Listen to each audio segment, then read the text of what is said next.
Uy ko, ano na yung paling gasolina ko, 2 bar na lang, pagasolina na tayo.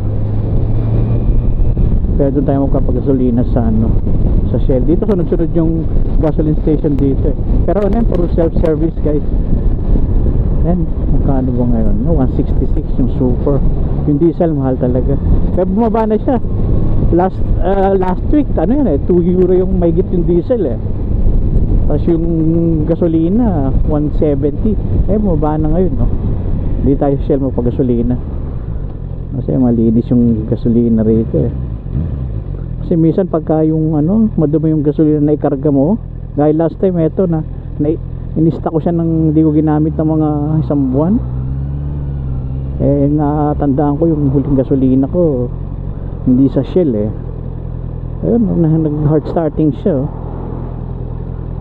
Tapos inano ko ng ano na tong accelerator, ginalaw kalikot ko lang. Ayun, nag hard starting.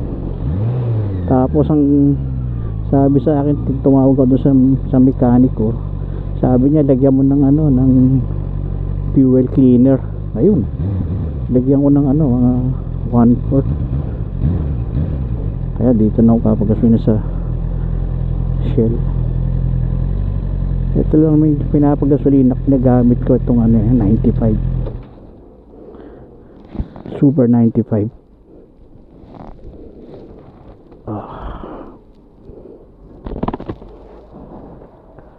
Bali ano siya,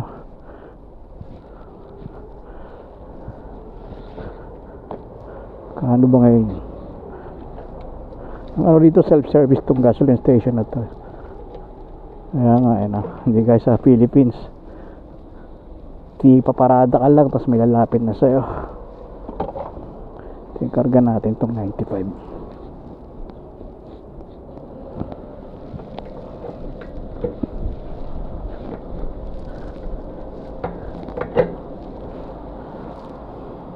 Bali ano,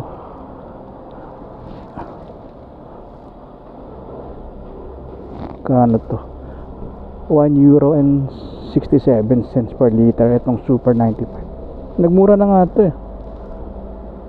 Last week ano to eh, almost 180 malaki, halos 13 cents din yung winaba niya.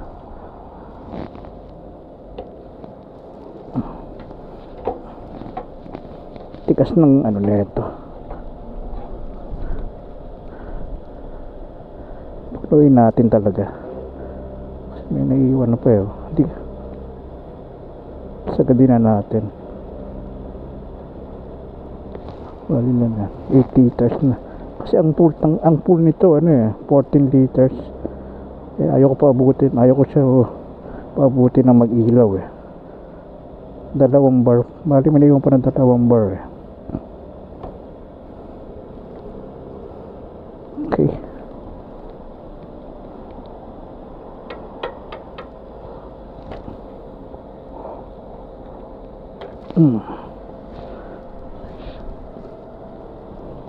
Hirap din na itong self-service eh no.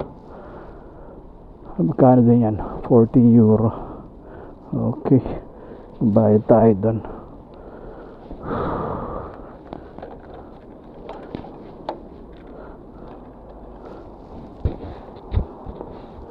Bayad tayo lang guys.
Bultak na naman siya.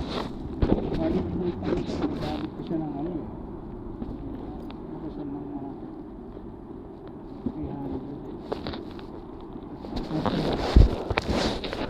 300 kilometers. Matipid naman kasi bali ang average consumption niya 4.5 liters per 100 kilometers. Tipid na kung tutusin mo siya, di ba? Basta yung dapat hindi ka lang walwal talaga magpatakbo. Eh, lagi naman ako city ride lang eh. And then ako ng expressway. Limit ako duman ng expressway. Okay, full tank na naman. Full tank na naman to. Mahaba-haba naman ng tatakbuhin niya. Okay. Para bukas maaga kasi ako. Hindi na ako dadaan dito sa gasoline station. Full tank na siya. Okay.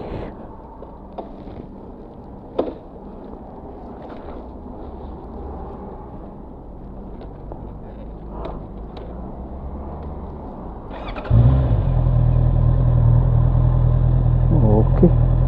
Punong-puno yung bar niya. Okay. Mahaba-haba naman nung tatakbuhin dito. Tipid to eh. Nag-average lang siya ng balis sa ano per 100 kilometers 4.5 liters siya eh. Tipid na rin eh, di ba?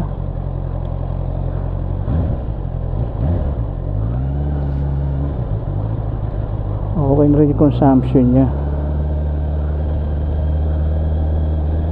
Ano pa ng sikat ng araw eh.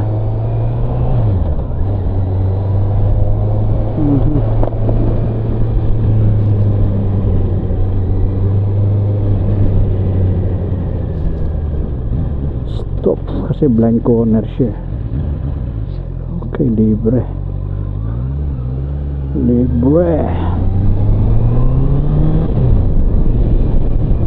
Ano pala ang sikat ng araw? Kahit ano, 6:15. Bale, ganitong pagkagatong spring weather na rito sa Europe guys. Ang sunset namin dito ano na eh, late na eh, past 7 eh. Pwede nga ano nga 7:20 yung sunset. Kaya ganitong oras 6:15 maano pa yung sikat ng araw eh. Saktong sakto pa.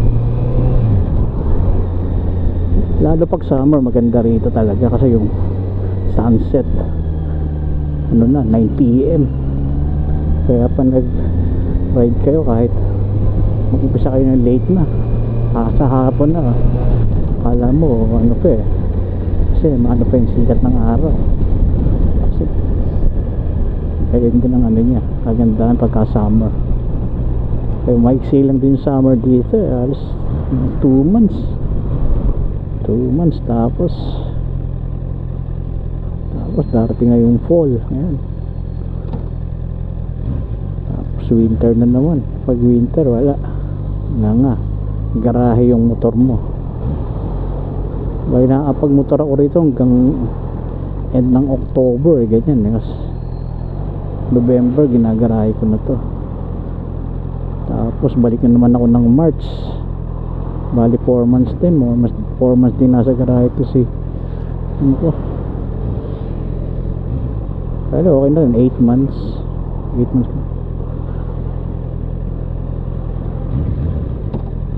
kasi yung November nag-i-snow na rito eh. May lamig na. Ang ginagawa ko talaga end ng October garahe na ako. Pahinga ng 4 months 4 months din pahinga sa pagmumotor. Kaya ang ano din sa motor nakakaano to eh, nakaka-addict din to eh. Kaya ano talaga yun, nakaka-relax. Para sa akin ano to eh, stress reliever ko to eh. Pag nakasakay ako rito tapos kahit pagod sa trabaho, pagsakay ko dito sa bike ko, narinig ko na yung tunog ng makina niya. Parang nawawala na yung pagod eh. Parang therapy na rin eh. Okay.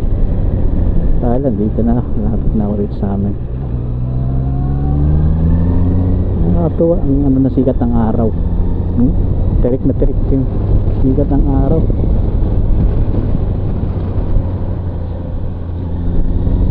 Tayo na pagka tagal ka din nakaupo eh. Sakit sa pet. Okay, dito na ako. Kailangan ko ng ito yung remote ko eh, remote ng garahe. Ayun, mali ano eh, parang mga 50 meters yung ano niya eh, abot niya eh, tayong garahe. Oh wow, ganda para sa sikat ng araw guys. Okay, hey Cardo, radio off.